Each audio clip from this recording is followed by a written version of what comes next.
What's up, y'all? Welcome. This is O, Prince of the Chubby Clan. Giving y'all one of my shorts. Today, I'm about to do me some rows or Australian pull-ups. You can know those by either name. And some crunches or leg lifts, whatever they look like, you know. So,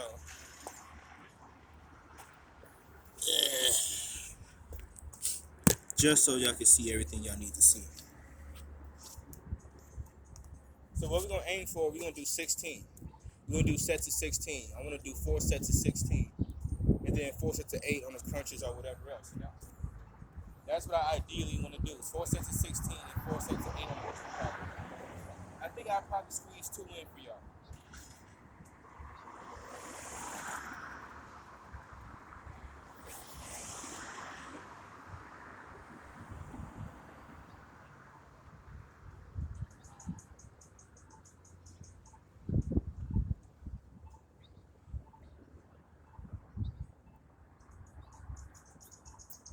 I'll come back for the other 4. Don't worry about it. Yeah, don't worry about it. I'll come back for the other 4. Now it's 12 right there.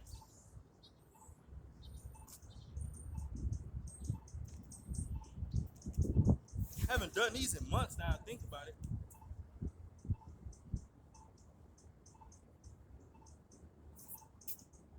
All right. So this is quick. Always have some quick workouts you can do, because if you have quick workouts you can do, that removes your excuses, especially at time excuse. You know how people love to say they don't have time to do something. Do something small. Yeah, you ain't gotta do much. You just gotta do it consistently. You don't have to do a lot at one time. You just gotta do it consistently. So folks say they don't have time. I'm like, I don't know about that one. Because I have a hard time saying I don't have time to work out when I know about push-ups. You can do push-ups anywhere. Anywhere there's the ground, you can do push-ups, squats, sit-ups. You can at least do that. All right?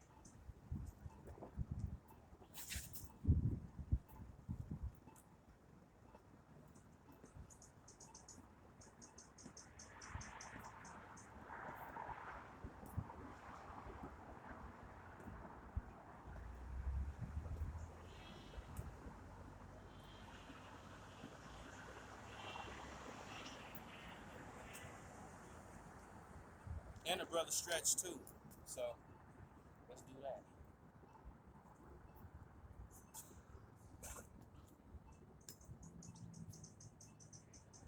Ah! Woo!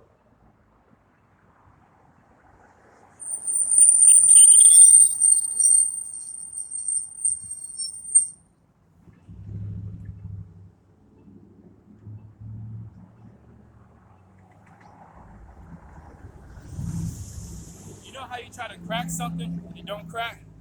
I usually crack my leg right here and it didn't go. That's tough. Yeah, especially when you're so sure that it's gonna crack and it doesn't. It didn't really hurt that bad for me to scream like that. But that wasn't part of the plan.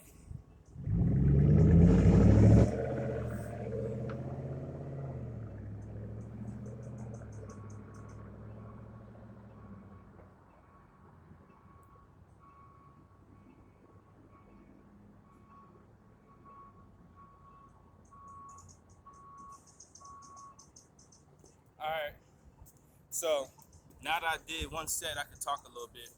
Now, row/Australian pull-ups, I'm doing it on these little bike things they have downtown. I live downtown Las Vegas, and they have these little blue things right here where you lock your bike up all around downtown. The grip that I get on this little blue thing right here, it's a little bit closer than regular grip. Just a little bit closer, so it basically is regular grip, just a little in closer. And then, in order for you to do rows or Australian pull-ups, you need something that you could swing yourself underneath or slide under and pull yourself up. Now, rows, Australian pull-ups are pull-ups. It's a pull exercise. That's why I swung myself underneath and I started pulling myself up. It's a pull exercise. Regular pull-ups are pull exercises too. Push-ups are push exercises. Dips are push exercises. So you got a lot of push and pull, right? Now, You could go to the local park and you can find parallel bars where you do dip set. You can go over there. You can slide underneath there and do rows. You can go to the gym and you know that squat machine that has the assistance on it, the Smith machine, I think it's called. You can set that to one of those lower levels and do rows up at the gym. I've done it before. If you have a table that can support your weight where it can get you some good reps in, you can slide underneath a table. You can slide anything you can slide underneath, slide yourself underneath and pull yourself up, you can get some row money on. All right? Now, rows, you could do reverse grip and regular grip. My wrist is too messed up to do a reverse grip anything for real. So with these rows, they get your shoulders and they get your arms. Well, your biceps, you know? And I'm not even into the science of fitness. I'm not even into it. I work out because it's my body, it's my responsibility, and I want to live a full, complete life. And I don't see me living a full, complete life without taking my health seriously. But I'm telling you, when I do rows, I be feeling it in my shoulders, and I feel it right here, and I feel it in my forearms. So pretty much all of this. I don't really feel too much chest when I do rows. I do feel it, but not too much. But especially this part right here, when I do some rows, I'm telling you, I be ready to clothesline somebody. I'm telling you, just make you feel. I ain't gonna clothesline nobody, but man, when I'm done doing these rows, my forearms be feeling so strong. I'm like, man, listen, man, for real, I'll clothesline the mess out of somebody. All right, here we go. Second set already.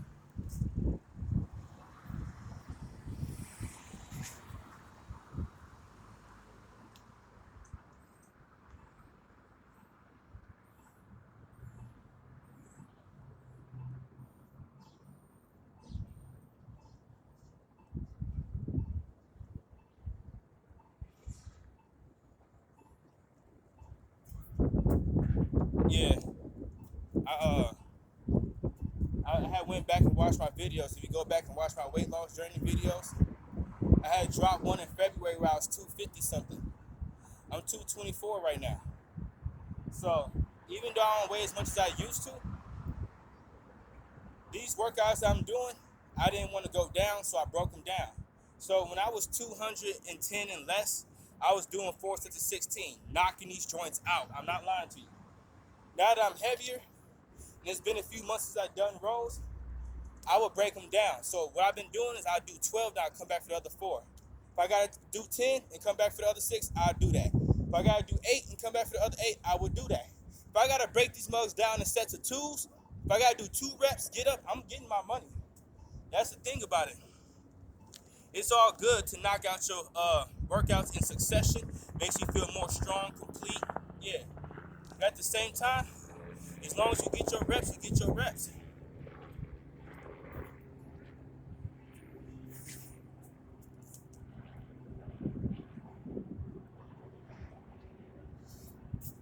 That's 16 right there. And then that's set 2. So we're gonna do this. I can't tell what these are. I feel like they're crunches, but they kind of seem like leg lifts that I be doing. Y'all can feel it already. Yeah. Doing these rows, boy, be having this. Yeah, be having this feeling. I be feeling like Popeye the Sailor Man when I do. Y'all can feel it already right here. I be telling you, when I'm done with these rows, man, I feel like I could lift anything in the world, boy.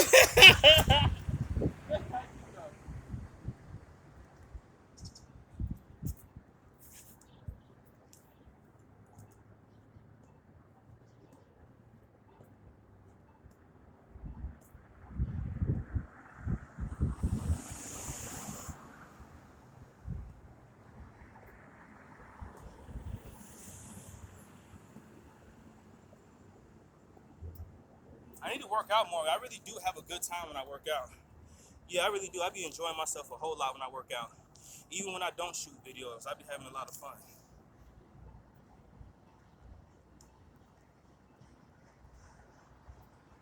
This right here is that black tea right here. I made it at the crib. No sugar, no nothing. Uh, it's medicine.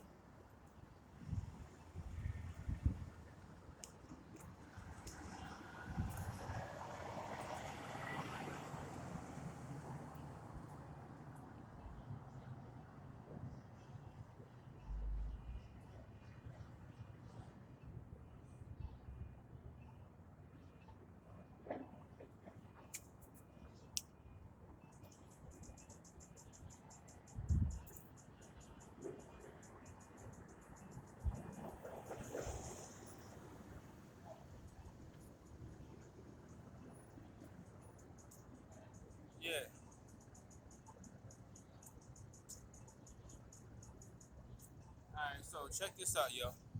I've been coming to a realization of some pretty petty things. Well, it's just that I learned it at a different time. Cause I know that I'm sexy. I know that I'm handsome. I know I'm good looking, right? I do know that.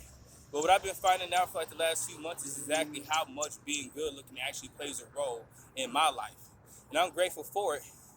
But in all situations, which I also been learning these last few months, in all situations, you gotta learn to take the good with the bad. It is mandatory. I mean, it is a requirement. There's no way around it. If you're gonna live in this life, if you're gonna at least cope in this world, you have to learn to take the good with the bad. So I've been focusing on that, right? Now, what I realized is that some of the issues that I be having with people are some of the little like microaggressions and some of the shady stuff that people do to me. It don't be because I said it don't be because of what I say, it's because of how I look. I'm good looking. And I'm a good looking black man. And what I noticed about being a good looking black man is that people will waste my time, a good looking black man, with stuff that they wouldn't waste the average white man, Asian man, Mexican man time. There's just a general lack of respect for the black man, even if you are good looking. And a lot of people feel entitled to me. Like there be chicks or there be people that have enough nerve not to say certain things to an average Asian man, average white man, average Mexican man. But me, the good looking black man, they feel entitled. And I started peeping this out because a lot of good looking black men, or a lot of black men who are in better shape than me, like skinnier or have better muscles than I do, you see these dudes with these just like sloppy women. And you notice that these black men, they don't care who they give their attention out to. The Asian man, the Mexican man, the white man, they don't give their attention out to anybody because it's all about standards. A lot of black dudes don't have it. But I realized that if I was to have an issue with somebody now, it's because of looks. I noticed that if I have an issue with another man of any age, it's usually because I'm good looking and they be jealous. If I have an issue with a woman of any age, it's because I'm good looking and I intimidate them or they feel intimidated. But that's one thing that I'm personally sick of is how many scary people, like you wouldn't believe how cowardly people are. And I can't do nothing about that. You get what I'm saying? I got my own issues to worry about. I can't go around trying to adjust myself, trying to please everybody so they can feel comfortable when the truth is they just scary people and gonna be scared of this or scared of that anyway. I can't go around adjusting myself to please a bunch of people who live in a world full of fear. I'm a prince. Like, come on, you can't shut down royalty though. I'm a prince. Set three. But the overall story was I started noticing how much looks really play a part in the way people treat each other, not just me. And I'm just now learning this lesson, even though I am good looking. So I'm still learning lesson. I don't agree with it. Cause it's really pissing me off. Like if I really do have a problem with somebody, it don't be because of what I said or this and that. It don't even be because of race really. Only time my race matters is when the people see how good looking and how smart I am. Yeah, they see how I handle myself, the way I move when I'm in public by myself. Then being black matters because I'm not a nigga. You get what I'm saying? I'm not a nigga. I'm not your average black dude. You know. But I'm just saying, like, man, the way people look, it really matters. I know it matters because I don't want no like super fat, sloppy, unattractive person playing me too close. But I'm like talking about like before you even say anything, this stuff matters a whole lot. I'm starting to realize how much looks matter more than like how big of a I can't even describe it. I'm still learning it. Man, looks matter so much. That stuff be tripping me out. And then it's a lot of jealousy because I'm losing this weight too. But you know me, I don't really care for too much. The only time I speak on things is when I'm actually bothered by it. And I'm bothered by how much looks play a part in our role and how you get negatively treated when you're good looking. I don't like that, man. I'm telling you, if I have an issue with a dude, it's because he's jealous of how good looking I am. If I have an issue with a chick, it's because I look good and she's scared. And yeah, a lot of these hoes these days, a lot of these females these days, they be real scared. They scary. Like, they scared of intimidating men. Like, chicks would tell you they want a man like this, they want a man like that. No, they don't. They too scared. Chicks do not want real men because real men don't take no crap.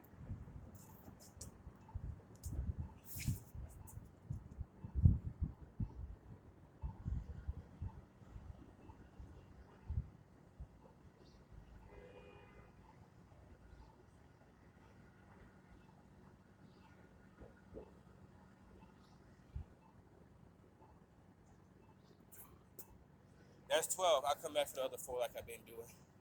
I didn't think I was gonna get this far. I thought I had to break that one down to 10, and it was feeling like it. I'll come back for the other 4. Don't worry about it. Yeah. And you know what I feel bad for? I feel bad for anybody who has a. I feel bad for anybody who is prone to jealousy and has to be around me, because I'm dissatisfied with myself right now. So that means there's a whole lot more work to be put in, which means there's going to be a whole lot more improving going on, which means it's going to be a finer me. So, man, yeah. Now I feel bad that me being around other people, especially like the really, really, most people ain't really jealous. Some people are. Being jealous and being envious, it's natural. I get jealous and envious. But I'm trying to think, how often do my jealousy or my envy control my behavior towards another person, though? Especially because they're just good looking. Yeah, so if anybody's prone to jealousy, I'm not done getting myself right. It's about to be a little bit of torment for you to be looking at me or be around me. And I plan to open up my speech in public more. I'm gonna talk about that after this set, how powerful words are.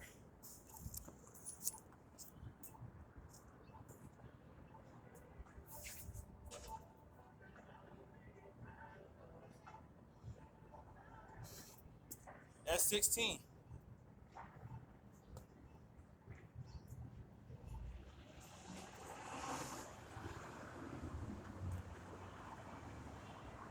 Yeah. But another thing is, right, is that I'm not a woman. So being good looking for me doesn't mean the same that it does for a woman. Because when you're a woman, the difference between functions that people want to do things for women. So when you're good looking, you're a woman, people try to do things for you. So you probably get, if you're a good looking woman, you probably get annoyed with people trying to do you these favors, because you know favors usually come with something. So you probably get tired of telling people like, no, I don't need your help. But when you're a good looking man, people just ask you for help.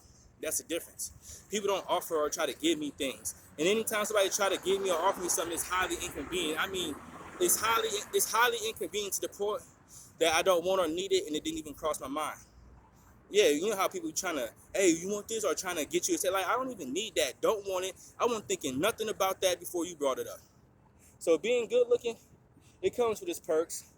I get to say things that other unattractive men don't get to say. Yeah, I'm privileged, and I'm a light-skinned black dude. I'm privileged. I ain't gonna sit up here and lie.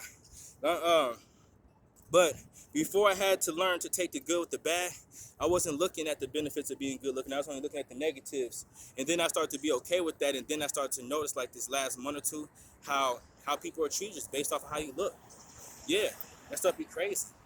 So it's not beneficial for me as a man being that good looking, because naturally, if you're an attractive person, the people who approach you are unattractive. So even though I'm attractive, if I approach a chick, or if I try to be friends with another dude, he or she, they probably think that I'm physically attractive. I mean, I'm beneath them on their physical attraction level. So yeah, but I noticed that a lot of people who try to talk to me, approach me, and chicks and stuff like that, they don't be attractive.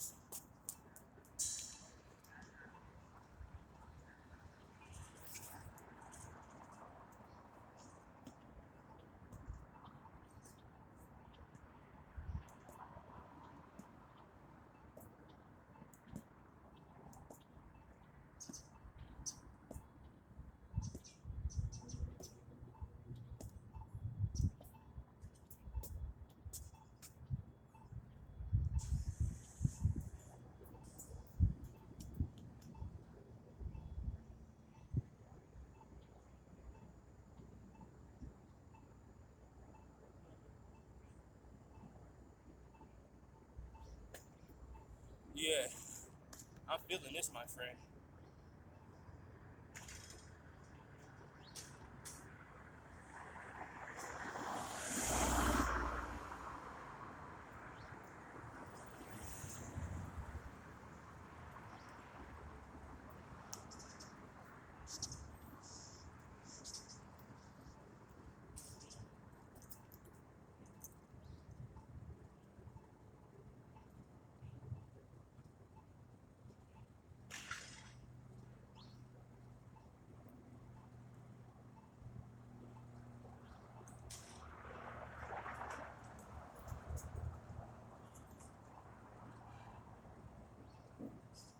That's 3 sets down. All right. That's 3 sets down. I usually procrastinate before my fourth set, so let's do that real quick. All right. So what I was gonna say was, is I might start opening up my speech more.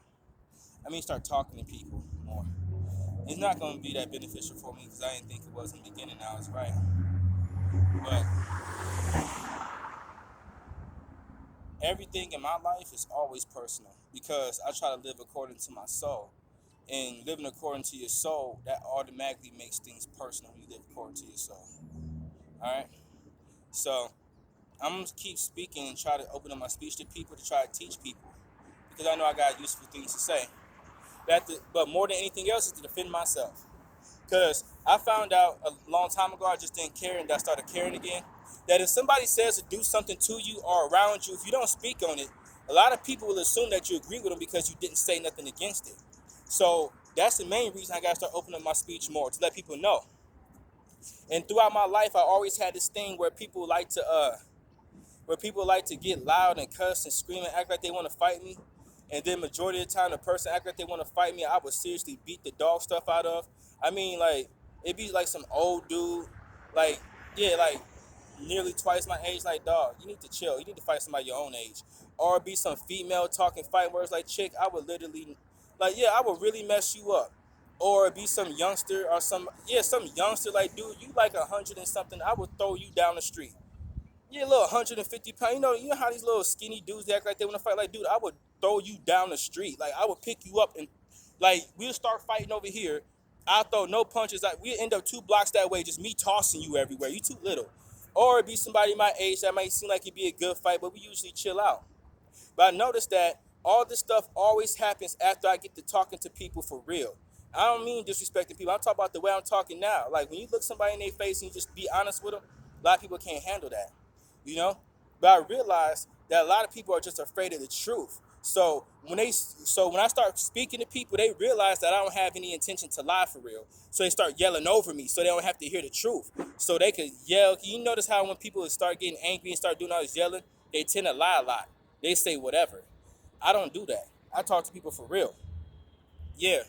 So words are very, very powerful. And I noticed that a person's speech, how honest you are, it could be intimidating.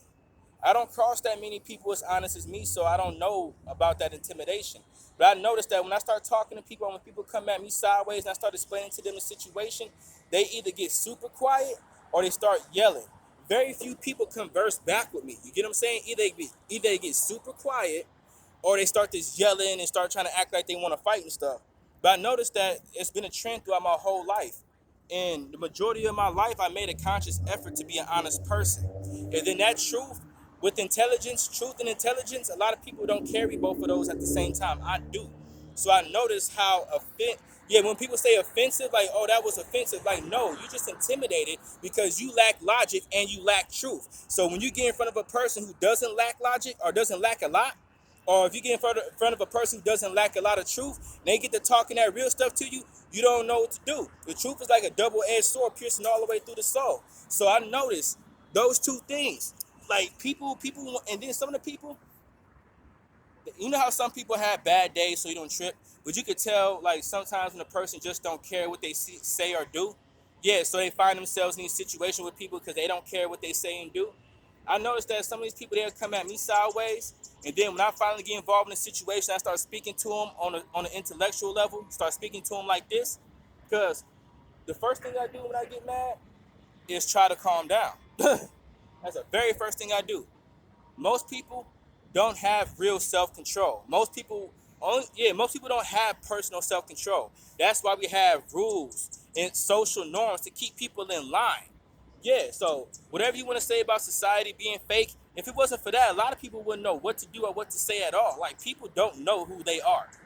People don't know who they are as people. So I can't expect much from people. Now back to the speech, because words are our first, words are our first defense, really, against something. Yeah, so if you disagree with something, or if you do agree with something, if you can confirm or deny, you know what I'm saying, something, the first thing you normally do is act on it somehow, like body language. But then in order to give evidence of whatever you got to, whatever you're feeling, whatever you're thinking, to give evidence of that, you got to speak it. So it's important to open up your speech. But I started to realize how often people are not ready for real conversations. But at this point, I don't care. I just turned 30 on October 2nd. Happy birthday to me, if y'all didn't know. 4 set.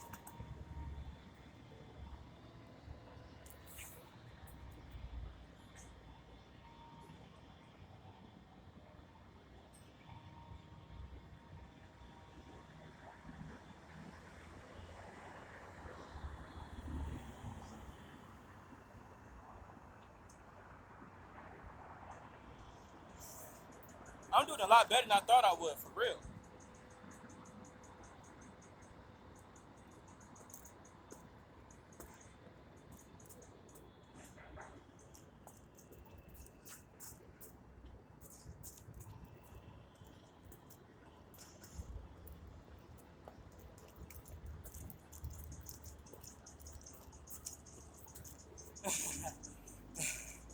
All that going on my knees like this whole video just had my knees messed up.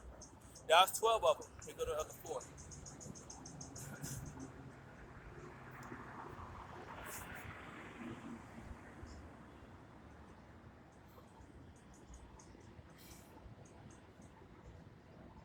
Ah, that's it. I did it. Yeah. We still gotta do the hang because the crunches that I do, I gotta hang on the bar. That still gets in my arms too. But that was it. I just did that. That was the right amount. That was it.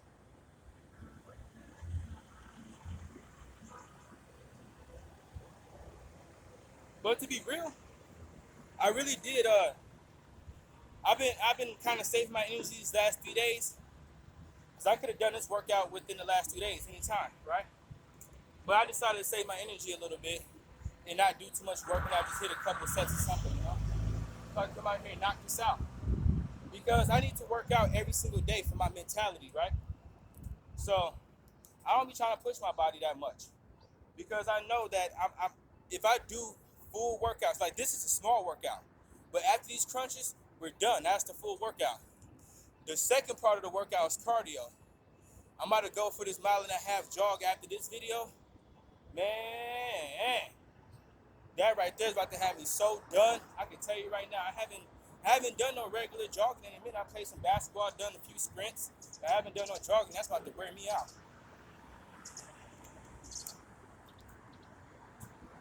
I'm doing better than I thought. I'm doing a lot better than I thought. Crunches.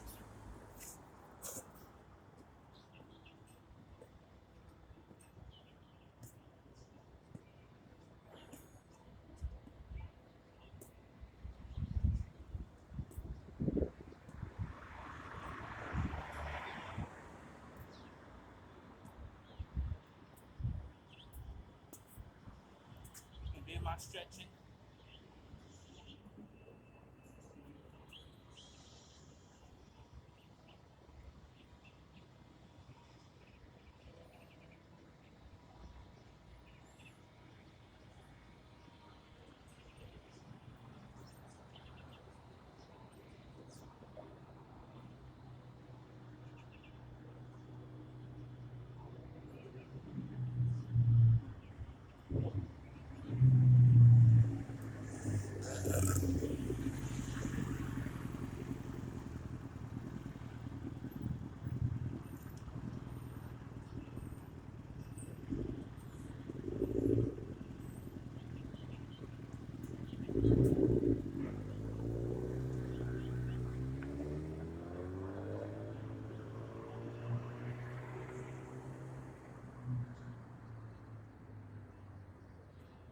Oh yeah.